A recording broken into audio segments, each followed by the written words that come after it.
morning, class. The title of my speech today is The Life of a Relapsed Smoker. According to a study done by the American Heart Association in 2008, 21% of U.S. citizens smoke cigarettes. And I think now they're portraying that the number is even higher. So when you're walking around Fort Street or anywhere by your house in Waikiki, I'm sure you see people smoking all the time, whether they be tourists or locals.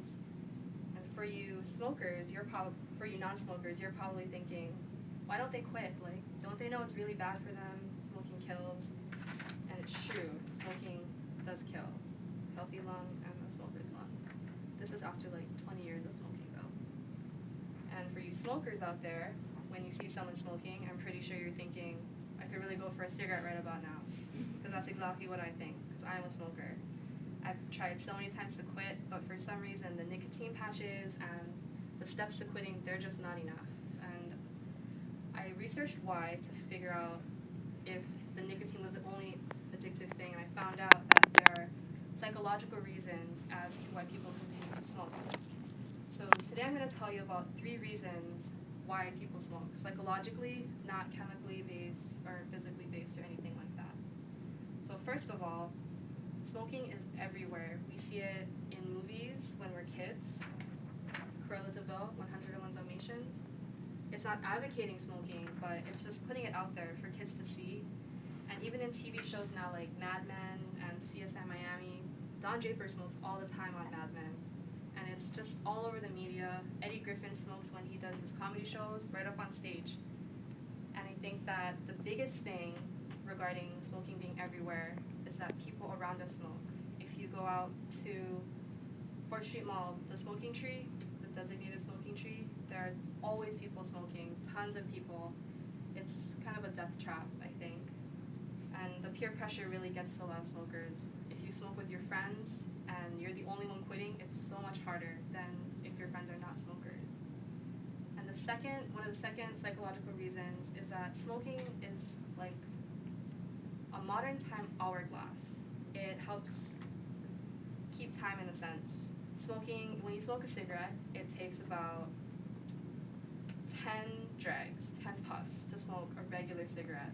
And that's about 15 minutes. So every smoker knows that 1 cigarette equals 15 minutes, which is perfect for breaks outside of class. So it's a great time filler for people. If people don't smoke, they just sit there and watch people watch maybe.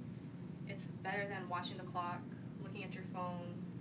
So that's one reason why. Another thing regarding time is that it just helps you to break away from your busy schedule.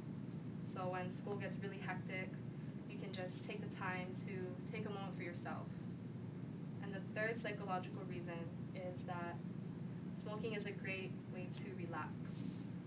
A lot of my friends say that the only reason why they don't quit is because they need it after they eat, after they study, when they're studying, after and before class, when they fight with their boyfriend or girlfriend.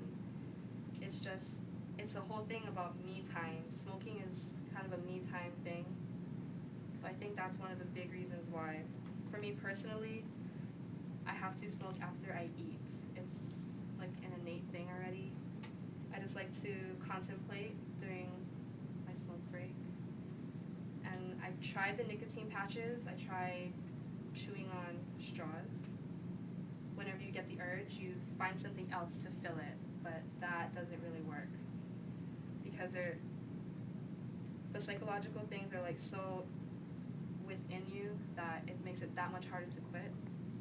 So, according to the Honolulu Advertiser, it was published on February 17th of this year. They said that Oahu is the home to the healthiest city in the entire state, which is Honolulu. And I thought that was really interesting because we always see people smoking on Fort Street or drinking, eating at McDonald's. And I think that smoking is becoming just a part of society. The numbers are growing, more people are smoking, even during the bad economy.